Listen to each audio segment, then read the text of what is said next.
есть, нам надо выбрать одно из этих. Да.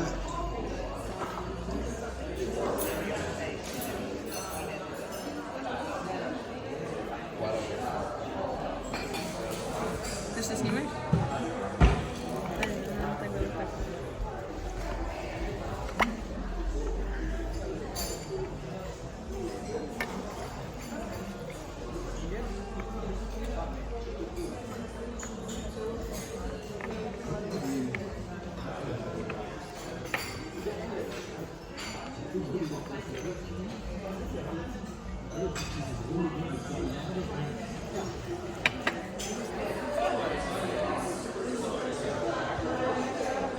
Ну, здесь просто некрасиво сидеть. Нет?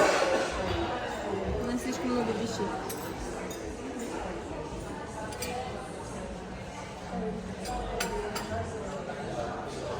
Сконс.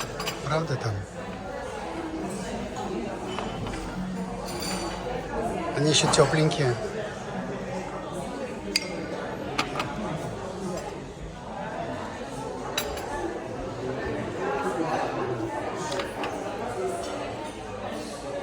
Поставь молоко.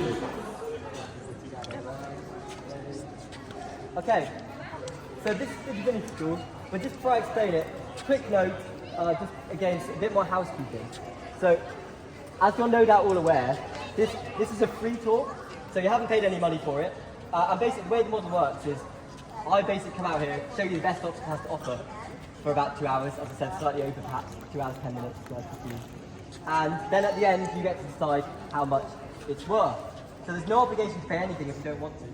But basically, how it works is I keep it basically a glorified lecture theatre and an examination hall. And in Oxford, until about 200 years ago, every single exam was not handwritten like it is today in the exam schools. Instead, it was and there's a road just off that footbridge called St Michael's Street to walk down. And it's called St Michael's. Yeah, you can, well, no, you can't. But no, it's the baby part. Yeah, it is. Right, let's continue down here.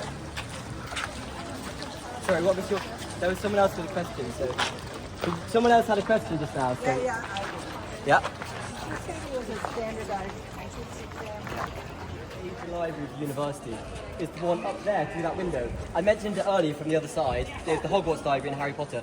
It's called the Duke Humphreys Library. And it was founded in 1435 by a guy called Duke Humphrey of Gloucester. And Duke Humphrey, he was a really important man because he was the brother of the king at the time. And this king was Henry V. Henry V is arguably England's greatest ever king. He absolutely eviscerated the French as a top man. Shakespeare wrote a play about him. There's once more into the roots of that. And his brother, he was a patron of the arts and literature. He donated his own personal collection of 300 books to found this library in the 1430s. And that may not sound like a huge donation if you've heard about that story. No? No? No guesses? Okay, tough question to be fair. This is King James I. And in that statue, James I is depicted giving 2 books to the body, and he's got a book in each hand. On the left, as you look, in his right hand, this is a book that James wrote himself about music. James was a very keen musician, but apparently he was a terrible author, and this is an awful book no one reads anymore. The book on the right-hand side, from your perspective, in his left hand, is arguably the most important book ever written. We mentioned it earlier very briefly, but this is the King James Bible, the first major standardized translation of the Bible into English, commissioned by King James in 1609. And you could argue that this is indirectly the cause of the Industrial Revolution, the British Empire, and pretty much everything that's happened since because of the increased literacy rates and education in Britain relative to the rest of Europe. Radcliffe Square. And this is pretty much the iconic centre point of Oxford. If you see Oxford in the news, there might be a stock photo of this square. And the square is named after the building behind me, which is called the Radcliffe Camera.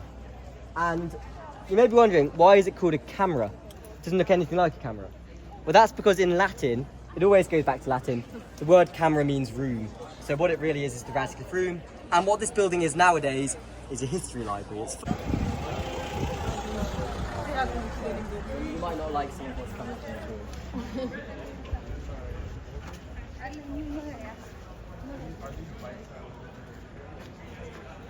No, they're people's actual bikes.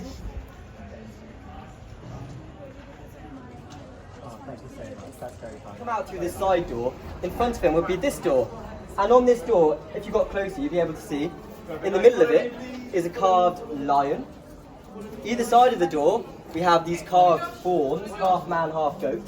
And in the Lion, the Witch, and the Wardrobe, we have a lion, Aslan, we have a fawn, Mr. Tumnus.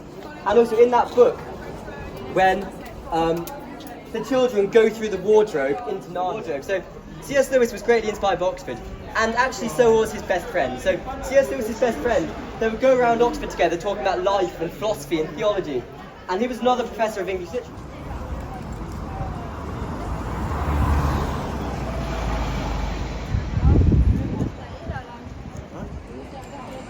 Might look familiar because it's also the crest of England, the England football team and the England cricket team, the three lions.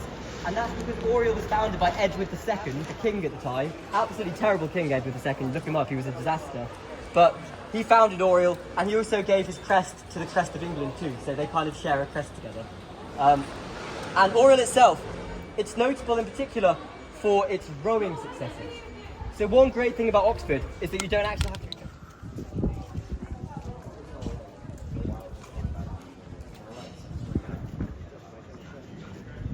I'm just about to tell you one.